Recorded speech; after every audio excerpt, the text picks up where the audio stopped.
तो एक बार फिर से हम आप सबके लिए लेकर आ गए हैं एक इंग्लिश ग्रामर की दमदार वीडियो। और आज की इस वीडियो में हम देखने वाले हैं मॉडल वर्ब के साथ हैव को। यदि किसी भी मॉडल वर्ब के साथ हम हैव लगाते हैं तो उसका क्या सेंस निकलता है। तो देखिए, सबसे पहला है कुड हैव।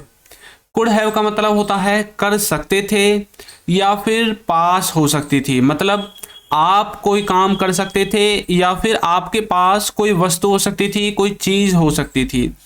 तब आप इन दोनों ही केसेस में यूज करेंगे कुड हैव का। देखिए, इसका जो स्ट्रक्चर है वो बिल्कुल सिंपल है। इसमें सबसे पहले सब्जेक्ट आएगा, फिर कुड हैव आएगा, फिर वर्ब की थर्ड फॉर्म आएगी और फिर आपका ऑब्जेक्ट आएगा। तुम वहां जा सकते थे तो बोलेंगे you could have gone there. You could have gone there. तुम्हारे पास कार हो सकती थी तो बोलेंगे you could have a car. तो इसी तरह से किसी के पास कुछ हो सकता था या फिर कोई किसी काम को कर सकता था, तब आपको कुड हैव का यूज करना है। नेक्स्ट है कैन हैव। देखिए, जिस तरह से कुड हैव का यूज हमने किया था पास्ट में, उसी तरह से कैन हैव का यूज हम करते हैं प्रेजेंट में।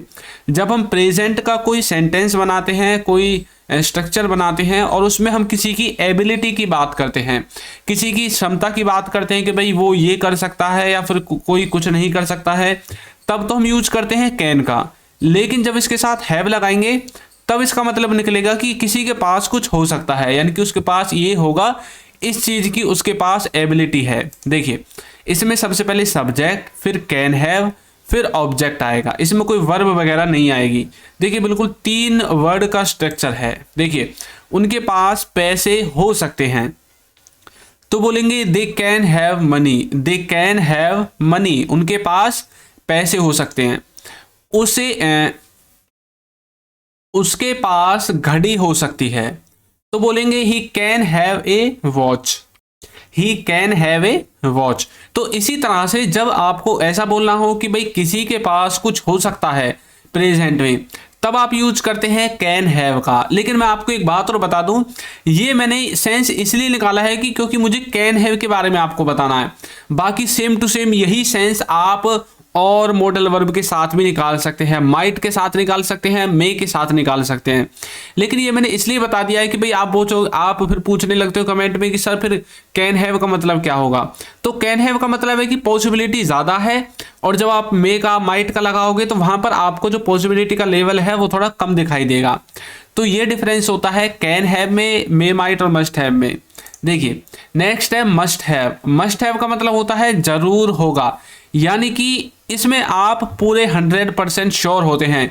एक भी परसेंट आपके अंदर मतलब लो पॉसिबिलिटी नहीं होती है, आप पूरे पक्की तरह से श्योर होते हैं, तब आप यूज करते हैं मस्ट हैव का।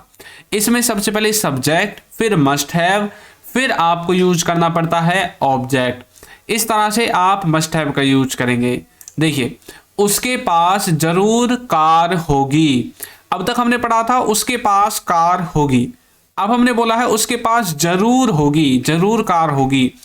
तो बोलेंगे he must have a car. He must have a car. वह जरूर खेल चुका होगा तो बोलेंगे he must have played. He must have played. तुम जरूर पढ़ चुके होंगे तो बोलेंगे you must have studied.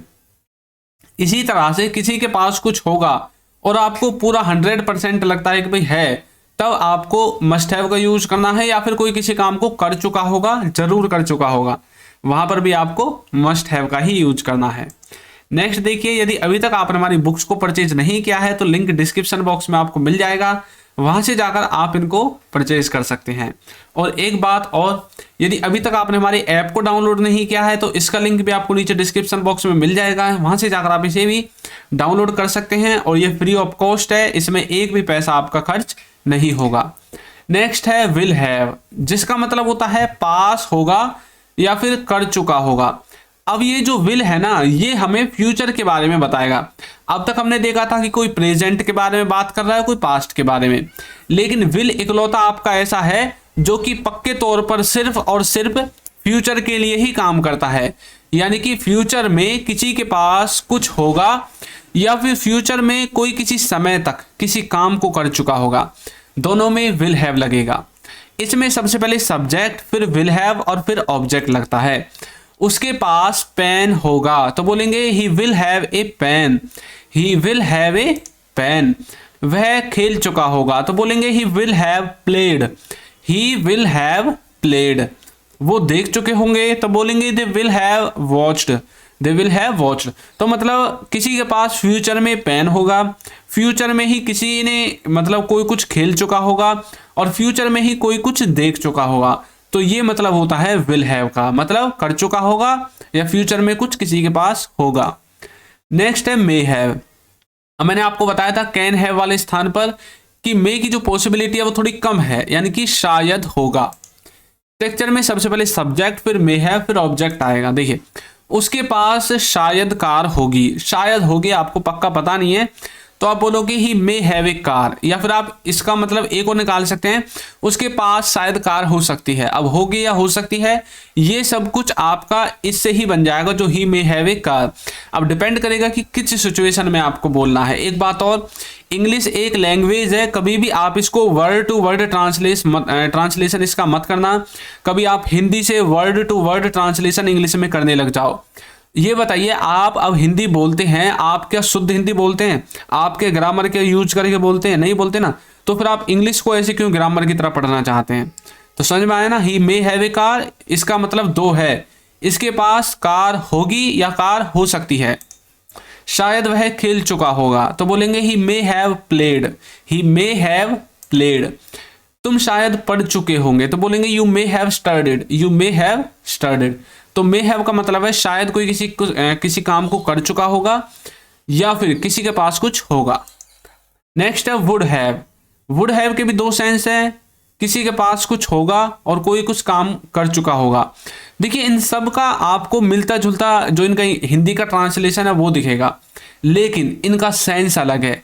Would have का यूज हम सिर्फ प्रेजेंट के लिए करते हैं और प्रेजेंट में ऐसी पॉसिबिलिटी के लिए जब आप सिर्फ तुक्का मारते हैं कि हाँ भी हो सकता है, या फिर ऐसे काम के लिए जब मतलब रोजाना वो ऐसे ही होता है और तब आप बताना चाहते हैं हाँ यार अब तक तो उसके पास मतलब वो होगा या फिर वो किसी काम को कर चुका होगा। अब जैसे मान लीजिए आपके घर वाले देखने जाते हैं मूवी, और मूवी देखने गए हैं और उन्होंने बोला था हम 11 बजे तक मूवी देखकर फ्री हो जाएंगे रात को। अब 11:05 हो गए। अब आपके मन में क्या ख्याल आता है, क्या अब तक तो उन्होंने मूवी देख ली होगी या फिर वो मूवी देखने का काम खत्म कर चुके होंगे। तो आपको कोई पक्का थोड़ी पता है कि वो पक्का ही खत्म कर चुके होंगे, लेकिन आप अंदाजा लगा रहे हैं, तब आप वुड हैव का यूज करते हैं। देखिए इसमें सबसे पहले सब्जेक्ट फिर वुड हैव फिर ऑब्जेक्ट आएगा। उसके पास पेन होगा तो बोलेंगे he would have a pen, he would have a pen. वह खेल चुका होगा तो बोलेंगे he would have played, he would have played.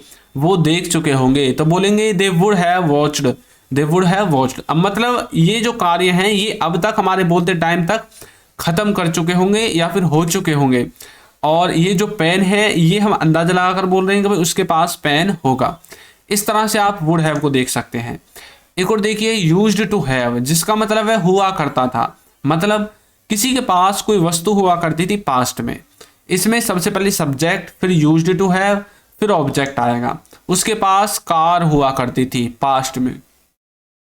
आप बोलोगे he used to have a car, he used to have a car. मेरे पास किताब हुआ करती थी तो बोलोगे I used to have a book, I used to have a book.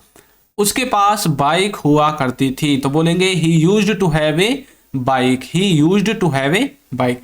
इस तरह से आप यूज्ड टू हैव का यूज कर सकते हैं, किसी के पास कुछ हुआ करता था इस वाले सेंस में। नेक्स्ट है शुड हैव। शुड हैव का मतलब है किसी के पास कोई वस्तु होनी चाहिए या फिर किसी को कोई काम करना चाहिए था पास्ट में। देखिए इसके स्ट्रक्चर में सबसे पहले सब्जेक्ट फिर शुड हैव और फिर लास्ट में आपका ऑब्जेक्ट आएगा। और ऑब्जेक्ट से पहले वर्ब आएगी, अगर सेंटेंस में वर्ब होगी तो उसकी थर्ड फॉर्म आएगी। तुम्हारे पास किताब होनी चाहिए तो बोलेंगे you should have a book, you should have a book. उसे वहां जाना चाहिए था तो बोलेंगे he should have gone there, he should have gone there. तो इस तरह से आप शुड हैव का यूज कर सकते हैं, किसी के पास कुछ होना चाहिए या किसी के पास कुछ होना चाहिए था। नेक्स्ट देखिए मैं आप सबकी प्रैक्टिस के लिए आपको एक सेंटेंस देता हूं, मैं पढ़ सकता था, मैं पढ़ सकता था। तो इसको आपको ट्रांसलेट करके कमेंट बॉक्स में जवाब देना है कि इसकी सही इंग्लिश क्या होगी। और ऐप को और बुक्स को डाउनलोड करना बिल्कुल ना भूलें, लिंक डिस्क्रिप्शन बॉक्स में दिया गया है। तो आपको ये वीडियो कैसी लगी है जरूर बताइएगा, और यदि अभी तक आपने हमारे चैनल को सब्सक्राइब नहीं किया है तो चैनल को सब्सक्राइब कर दीजिए, वीडियो को लाइक कर दीजिए और एक अच्छा सा कमेंट करना बिल्कुल ना भूलें। Thank you.